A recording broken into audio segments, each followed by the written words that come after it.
ನಟಿ ರಮ್ಯಾಗೆ ಅಶ್ಲೀಲ ಕಮೆಂಟ್ ಹಾಕಿರ್ತಕ್ಕಂಥ ವಿಚಾರಕ್ಕೆ ಸಂಬಂಧಪಟ್ಟಂತೆ ರಮ್ಯಾ ಕಂಪ್ಲೇಂಟ್ನ ಅನ್ವಯ 43 ಖಾತೆಗಳ ವಿರುದ್ಧವಾಗಿ ಎಫ್ಐಆರ್ ಆಗಿದೆ.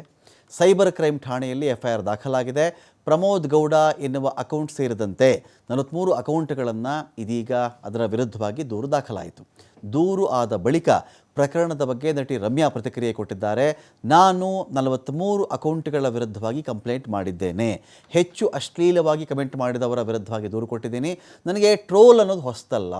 ನನ್ನನ್ನು ಯಾರೋ ಟ್ರೋಲ್ ಮಾಡ್ತಾರೆ, ಏನೋ ತಮಾಷೆ ಮಾಡ್ತಾರೆ, ವ್ಯಂಗ್ಯ ಮಾಡ್ತಾರೆ, ಟೀಕೆ ಮಾಡ್ತಾರೆ ಅನ್ನೋ ವಿಚಾರ ಇದೆಯಲ್ಲ, ಇದೆಲ್ಲ ಹೊಸದಲ್ಲ ನನಗೆ. ಆದರೆ ಹೊಲಸಾಗಿ ಮಾಡಬಾರ್ದು. ಟ್ರೋಲ್ ಹೊಸದಲ್ಲ. ಹೊಲಸು ಟ್ರೋಲ್ಗಳಿದೆಯಲ್ಲ, ಇಂಥ ಟ್ರೋಲ್ ಮಾಡಿದಾಗ, ಈ ಥರ ನಿಂದನೆ ಮಾಡಿದಾಗ, ಅವಾಚ್ಯ ಶಬ್ದಗಳನ್ನು ಬಳಸಿದಾಗ, ಕೆಟ್ಟ ಕೊಳಕ ಭಾಷೆಗಳನ್ನು ಬಳಸಿ ನನ್ನ ವಿರುದ್ಧವಾಗಿ ಅಶ್ಲೀಲ ಕಮೆಂಟ್ಗಳನ್ನು ಮಾಡ್ತಾರಲ್ಲ, ಅಂಥದ್ರ ವಿರುದ್ಧವಾಗಿ ನಾನು ಸುಮ್ಮನೆ ಇರಲ್ಲ. ಹೆಚ್ಚು ಅಶ್ಲೀಲವಾಗಿ ಯಾರೆಲ್ಲ ಕಮೆಂಟ್ ಮಾಡಿದ್ರೋ ಅವರ ವಿರುದ್ಧವಾಗಿ ಮಾತ್ರ ದೂರು ಕೊಟ್ಟಿದ್ದೀನಿ. ದರ್ಶನ್ ತಮ್ಮ ಅಭಿಮಾನಿಗಳಿಗೆ ಈಗಲಾದರೂ ಹೇಳಬೇಕಲ್ವಾ, ದರ್ಶನ್ ಮುಂಚೆನೇ ಕ್ರಮ ತೆಗೆದುಕೊಳ್ಬೇಕಾಗಿತ್ತು. ಅವರ ಫ್ಯಾನ್ಸ್ಗೆ ಹೇಳಿದ್ದಿದ್ರೆ ಒಂದು ವೇಳೆ ಹೇಳಿದ್ದಿದ್ರೆ ಇಂಥ ಘಟನೆ ನಡೀತಾ ಇರಲಿಲ್ಲ. ಅವ್ರು ಹೇಳದೇ ಇರೋದೇ ಇಂಥ ಘಟನೆಗಳಿಗೆ ಕಾರಣ. ರೇಣುಕಾಸ್ವಾಮಿ ಘಟನೆ ಕೂಡ ಈ ಥರ ಇವರೆಲ್ಲ ಫ್ಯಾನ್ಸ್ಗೆಲ್ಲ ಈ ಥರ ಹೇಳಿದ್ದಿದ್ರೆ ರೇಣುಕಾಸ್ವಾಮಿ ಘಟನೆ ನಡೀತಾ ಇರಲಿಲ್ವೇನೋ, ಸರಿಯಾಗಿ ಬುದ್ಧಿ ಹೇಳಿದ್ದಿದ್ರೆ ರೇಣುಕಾಸ್ವಾಮಿ ಇನ್ಸಿಡೆಂಟೇ ಆಗ್ತಾ ಇರಲಿಲ್ವೇನೋ.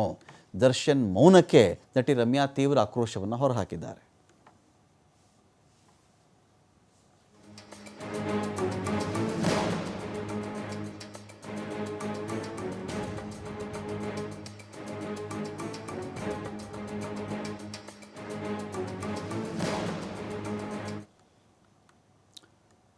ನಟಿ ರಮ್ಯಾಗೆ ಅಶ್ಲೀಲ ಕಮೆಂಟ್ ಕಳುಹಿಸಿರ್ತಕ್ಕಂಥ ಕೇಸ್ಗೆ ಸಂಬಂಧಪಟ್ಟಂತೆ ನಟಿ ರಮ್ಯಾ ಪರವಾಗಿ ನಟ ಶಿವಣ್ಣ ನಿಂತ್ಕೊಂಡಿದ್ದಾರೆ.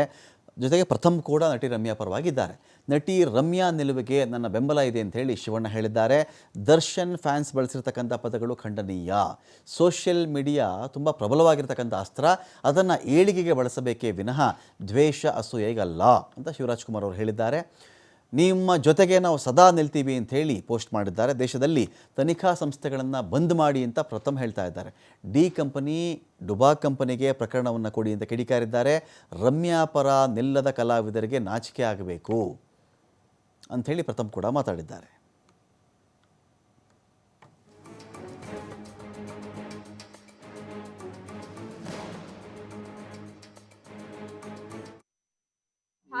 ಖಂಡಿತವಾಗಿ ಬಹಳ ಗಂಭೀರವಾಗಿ ಇದನ್ನು ಪರಿಗಣಿಸಬೇಕಾಗ್ತದೆ. ಇಂಥ ಘಟನೆಗಳು ಮುಂದೆ ಆಗಬಾರ್ದಲ್ವಾ. ಇವತ್ತು ರಮ್ಯಾ ಅವರಿಗಾಗಿರ್ಬೋದು ಅಥವಾ ಬೇರೆಯವರಿಗೆ ನಾಳೆ ಆಗ್ಬೋದು.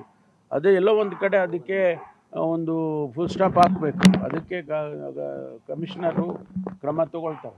ಅಧಿಕಾರಿಗಳಿಗೆ ಏನಾದ್ರು ಸೂಚನೆ ಕೊಟ್ಟಿದ್ದಾರೆ ಸರ್? ನಾನೇನು ಕೊಟ್ಟಿಲ್ಲ, ಅವರು ಕಮಿಷನರ್ ಕೊಡ್ತಾರೆ. ಮಹಿಳಾ ಆಯೋಗದವರು ಕೂಡ ಪತ್ರ ಬರೆದಿದ್ದಾರೆ ಸರ್. ನಾನು ಅದನ್ನೆಲ್ಲ ಪರಿಗಣಿಸಿ ಪತ್ರ ಬರೆದಿರೋದಕ್ಕೆ ಉತ್ತರ ಕೊಡ್ತಾರೆ. ಕಮಿಷನರು ಕ್ರಮ ತಗೊಳ್ಳೋದಕ್ಕೆ ಯಾರು ಸಂಬಂಧಪಟ್ಟ ಅಧಿಕಾರಿಗಳಿದ್ದಾರೆ ಅವ್ರಿಗೆ ಸೂಚನೆ ಕೊಡ್ತಾರೆ.